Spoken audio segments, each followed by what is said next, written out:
Hello and welcome everybody to another edition of the Saturdays for the Byzantines podcast. I am Professor Wren. I am your host. Not actually a professor, don't actually have a PhD, don't work at an actual university. Just a guy who's interested in teaching people about the particular subjects that are a bit more uncommon, such as Byzantine history, medieval history, ancient history, so on and so forth. If you found this video on YouTube, please like the video, give it a thumbs up, leave a comment.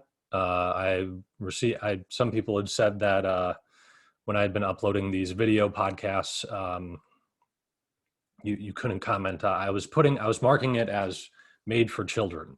The reason was because I didn't want these videos to be put in restricted mode for whatever reason. Sometimes, the way YouTube does it might be a little unclear, and I didn't want it to not come up for kids, because I think it's important for kids to learn about this stuff. But I'll try to make sure that it's not marked as children's content, so that the comments aren't turned off, because we want the comments on. And please do leave comments, because apparently that helps drive up exposure or reach or whatever, and we definitely need that. If you're listening on Apple Podcasts, Spotify, or Google Play, please give us a follow there and a 5-star review. Now, this is one of our midweek shorter episodes where I'm trying to, on Tuesdays and Thursdays, about twice a week, release a midweek episode where I talk about a subject that I didn't necessarily get to talk about in one of the main lecture podcasts, the longer lecture podcasts that we put out on the weekends. And so I had talked a bit about a few church fathers already in past episodes. A lot of all of them, I've talked about them in the main weekend lectures. But this week I wanted to take this midweek video to talk about another doctor of the church from the 5th century, which we're right in the middle of the 5th century with all the barbarian invasions. And that guy is Saint Jerome. My PowerPoint going on here. Where's my mic going? Where's my mouse going? Uh-oh. Nope.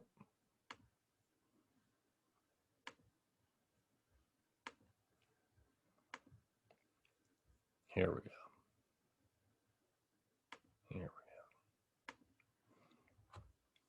So we really only have one slide for this, but that's okay. It's a short episode. And there aren't the graphics of breaking down words in this one like we had with the heresy episodes. But so who was Saint? So as I said, Saint Jerome was a doctor of the church, which means he's a very influential church theologian. Establishes some sort of dogma in some instances. Saint Jerome was born in the Balkans, which is actually fairly common for figures in this time period. There are a lot of the Roman figures during this time period who were born in Diocletian is from the Balkans, Constantine is from the Balkans, later Justinian is going to be from the Balkans. So quite a lot of important figures in the late Roman Empire are coming out of that region. Initially, he goes to Rome, not to study theology, not to become a churchman, but he initially goes to Rome to study rhetoric. So his initial life's work is not necessarily has to do with Christianity. He doesn't automatically go into any sort of seminary. But after a while, he kind of has this conversion or reversion. I'm not exactly sure. Some of my information about this is mixed, whether or not he was born a Catholic or not. But either way, he has, after he's been in Rome for a while, he has this calling to join up a more religious life. Although he never becomes a bishop, which is kind of interesting. We talked about when I brought up church fathers earlier in this series. Jerome is one of the only ones. He may actually be the only one from this time period. These influential theologians who is not a bishop. He does seem that he had a knack for languages. He knew Latin and Greek very well, and he also learned Hebrew later on, as we'll talk about. So he has a knack for linguistics. And as he goes into the religious life, that becomes more. He just pursues it to a greater extent. Obviously, learning rhetoric, his Latin would have been pretty good because he lived in the West. His Greek took a little longer to develop. It was not quite as sharp initially, but obviously his Latin was very good.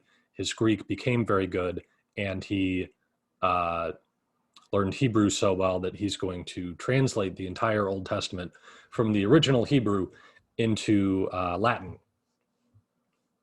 However, before we get to it, he did spend some time as a churchman in Rome, seemed to have developed a decent following, especially seemingly among women who had lived a bit of a risque lifestyle previously to meeting Jerome, but then after meeting Jerome, and probably due to a confluence of other factors as well, seem to have wanted to leave their previous, kind of lavish and promiscuous lifestyle behind, and a lot of them actually want to become consecrated virgins. And Jerome was very critical of the really decadent lifestyle that a lot of Romans were partaking in at the time. The lavish parties, the drunkenness, the orgies, so on and so forth. And Jerome was very critical of all of these things, which made him very unpopular. And I'm talking about in the city of Rome at the time, not necessarily like the entire Roman Empire. This is specifically about Rome, the city. And so he essentially, and he's even very critical of the secular clergy in Rome as well. And when I say secular clergy, that just means diocesan clergy. So that's different from priests who are members of orders. So that'd be different from like Dominicans and Franciscans and Jesuits and that sort of thing. A secular priest is not secular in the sense that he's not religious, but in the sense he has a parish which is part of a diocese, and then he answers to a particular bishop of that diocese. So Jerome basically gets run out of Rome for being killjoy might not be the right word, because certainly the decadence going on in Rome was an issue. But a lot of people would have viewed him as a killjoy. And part of that, after he leaves Rome, is he goes on a trip to the east. He has really spent most of his life, really his entire life at this point, in the Western Roman Empire. However, now he's going to move on to the Eastern Empire, and he's eventually going to end up in Bethlehem. And part of what he does in Bethlehem is he takes on this project of translating the Old Testament from Hebrew, from the original ancient Hebrew, into Latin. Now, the issue before this was that there was a Latin translation of the Old Testament. However, it was translated from the original Hebrew into New Testament Greek and then into Latin. So you're losing a good amount in translation, going from one language to a second language to a third language. And Jerome wanted to have a translation of the Old Testament where you go directly from the original language into the language which people spoke in the West, the Western Roman Empire, which was Latin. And so he essentially locks himself in a cave out near Bethlehem while he works on this project. And eventually he does a full translation of the Bible into Latin, which is called the Vulgate. And the reason it's called the Vulgate is because the word like vulgarity, although it has a connotation of like bad language, it also can mean like common language, right? So the language, like if you were to go to the grocery store and ask where the tomatoes are, right? You're not going to do that in a highfalutin academic language. You're going to do that in a common language.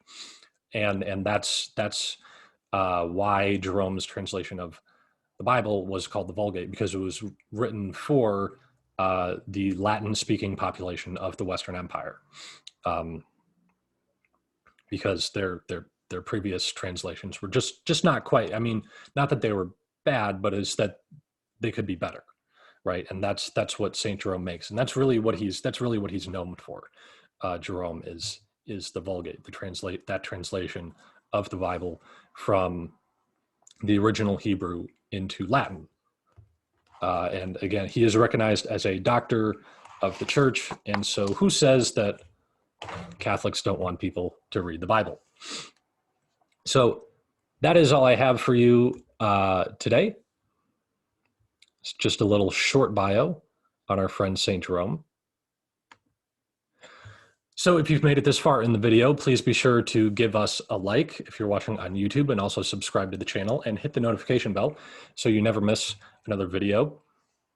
If you're listening on Apple Podcasts, Spotify, or Google Play, please give us a follow and a 5-star review. There is something going on. I'm not exactly sure why, but the podcasts recently have not been uploading onto Spotify.